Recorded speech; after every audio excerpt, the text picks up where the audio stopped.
जय हिंद दोस्तों, let's study 41 में आप लोगों का स्वागत है। मैं हूं घनश्याम यादव और दोस्तों, मेरे द्वारा आप लोगों को ऑल कंपटीशन से संबंधित प्रश्नों को हल कराया जा रहा है, जिसमें सबसे पहले मेरे द्वारा आप लोगों को भारत का प्राचीन इतिहास पढ़ाया जा चुका है। और दोस्तों, अब मेरे द्वारा आप लोगों को जो भारत का प्राचीन इतिहास पढ़ाया जा चुका है, उसका रिविजन करवाया जा रहा है। और अभी हम लोग रिविजन करने में पहुंचे हैं मौर्यकालीन प्रशासन से संबंधित हम लोग बातों को रिविजन कर रहे हैं। मौर्यकालीन प्रशासन से संबंधित हम लोग बातों को रिविजन कर रहे हैं और आज हम देखेंगे मौर्यकालीन प्रशासन में के मुख्य अधिकारी के बारे में, इनका कौन-कौन सा पद होता था, कौन-कौन मुख्य अधिकारी होते थे, ये सब बातों के बारे में हम आज रिविजन करेंगे। तो आइए दोस्तों, आज का रिविजन का चैप्टर प्रारंभ करते हैं और देखते हैं कि आज सबसे पहले प्रश्न कौन-सा बन रहा है। आज सबसे पहले प्रश्न बन रहा है कि मुख्य अधिकारी को क्या कहा जाता था? तो लिखेंगे मुख्य अधिकारी को तीर्थ कहा जाता था। मुख्य अधिकारी को क्या कहा जाता था? लिखेंगे मुख्य अधिकारी को तीर्थ कहा जाता था। और फिर अगला प्रश्न बना, मुख्य अधिकारी की कितनी संख्या होती थी? लिखेंगे मुख्य अधिकारी की 18 संख्या होती थी। यानी जो मुख्य अधिकारी होते थे उनकी संख्या 18 थी। और फिर अगला प्रश्न बना, मुख्य अधिकारी में कौन-कौन लोग आते थे? तो दोस्तों, इसका उत्तर होगा मुख्य अधिकारी में मंत्री आते थे, पुरोहित आते थे, युवराज आते थे, समाहर्ता, सन्निधाता, प्रदेश और व्यवहारिक लोग आते थे। यानी कि ये जो लोग थे, ये मुख्य अधिकारी में आते थे। कौन-कौन? मंत्री, पुरोहित, युवराज, समाहर्ता, सन्निधाता, प्रदेश और व्यवहारिक मुख्य अधिकारी में आते थे। अगला प्रश्न बना, मंत्री को क्या कहा जाता था? तो दोस्तों, मंत्री को प्रधानमंत्री कहा जाता था। क्या कहा जाता था? मंत्री को प्रधानमंत्री कहा जाता था। और फिर अगला प्रश्न बना, पुरोहित को क्या कहा जाता था? तो दोस्तों, पुरोहित को धर्माधिकारी कहा जाता था। पुरोहित को क्या कहा जाता था? तो दोस्तों, पुरोहित को धर्माधिकारी कहा जाता था। फिर अगला प्रश्न बना, युवराज कौन होता था? ध्यान दीजिएगा, युवराज कौन होता था? तो दोस्तों, जो राजा का उत्तराधिकारी होता था वही युवराज होता था। युवराज कौन होता था? तो दोस्तों, जो राजा का उत्तराधिकारी होता था वही युवराज होता था। और फिर अगला प्रश्न बना, समाहर्ता कौन होता था? तो दोस्तों, समाहर्ता राजस्व विभाग का प्रधान अधिकारी होता था। समाहर्ता राजस्व विभाग का प्रधान अधिकारी होता था। और मैंने पहले बताया कि युवराज कौन होता था? राजा का उत्तराधिकारी युवराज होता था। अगला प्रश्न बना, सन्निधाता कौन होता था? तो दोस्तों, लिखेंगे राजकीय कोषाध्यक्ष जो होता था उसी को सन्निधाता कहते थे। यानी सन्निधाता राजकीय कोषाध्यक्ष होता था।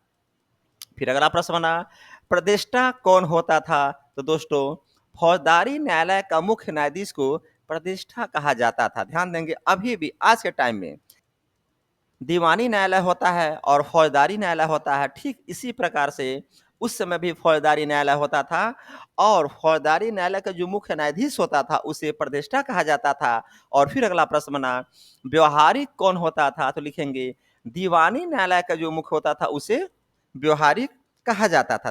ध्यान देंगे दोस्तों, प्रदेष्टा फौजदारी न्यायालय का जो मुख्य न्यायाधीश होता था उसको कहा जाता था और व्यवहारिक दीवानी न्यायालय का जो मुख्य न्यायाधीश होता था उसको कहा जाता था। और फिर अगला प्रश्न बना, तीर्थ की कितनी संख्या होती है? तो लिखेंगे दोस्तों, तीर्थ की 18 संख्या होती है, यानी 18 संख्या होती है। देखेंगे यहाँ पर 18 का मेरे द्वारा पिक लगा हुआ है।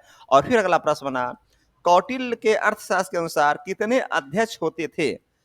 दोस्तों, प्रश्न आया कौटिल्य के अर्थशास्त्र के अनुसार कितने अध्यक्ष होते थे? लिखेंगे 27। देखेंगे यहाँ 27 का मेरे द्वारा पिक लगाया गया है। और दोस्तों, मुख्य अध्यक्ष कौन होता था?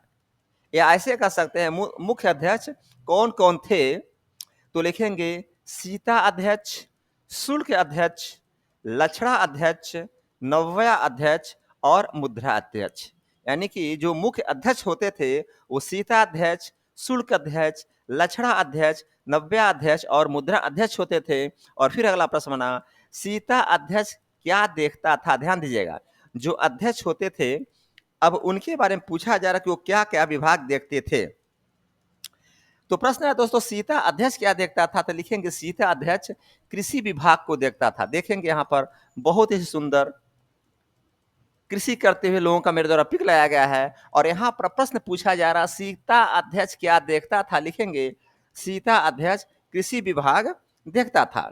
और फिर अगला प्रश्न आया, शुल्क अध्यक्ष क्या देखता था? तो दोस्तों शुल्क अध्यक्ष व्यापारिक कर का प्रधान होता था। ध्यान दीजिएगा, शुल्क अध्यक्ष व्यापारिक कर का प्रधान होता था। जैसे सीता अध्यक्ष कृषि विभाग का प्रधान होता था और कृषि विभाग देता था, ठीक उसी तरह से शुल्क अध्यक्ष व्यापारिक कर का प्रधान होता था।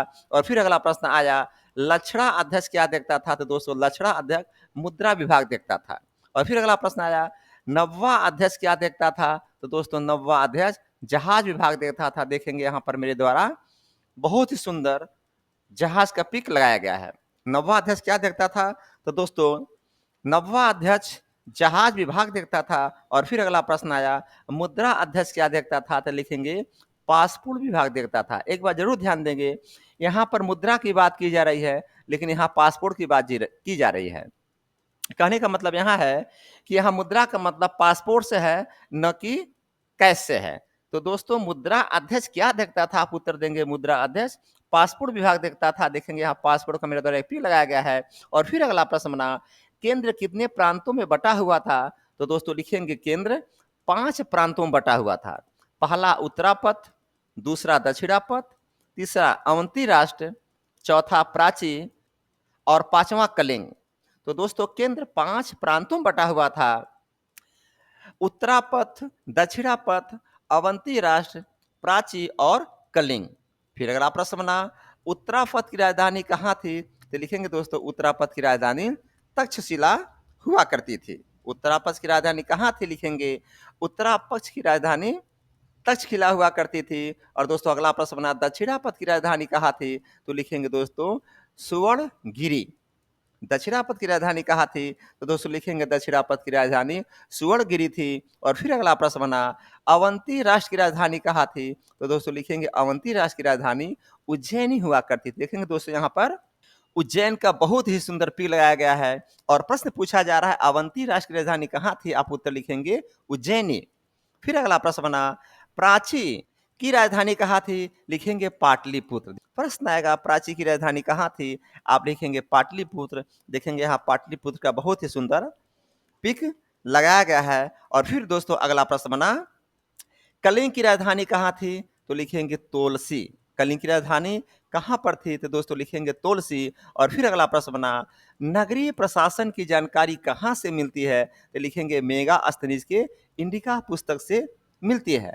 दोस्तों आप लोगों को पता होना चाहिए, मेगा अस्तनीज द्वारा एक इंडिका पुस्तक लिखी गई थी और मेगा अस्तनीज की इंडिका पुस्तक से नगरीय प्रशासन की जानकारी मिलती है। तो दोस्तों यहाँ प्रश्न पूछा जा रहा है, नगरीय प्रशासन की जानकारी कहाँ से मिलती है? आप उत्तर देंगे मेगा अस्तनीज की इंडिका पुस्तक से मिलती है। और फिर अगला प्रश्न बना और ये अंतिम प्रश्न है, नगर का प्रशासन कौन चलाता था?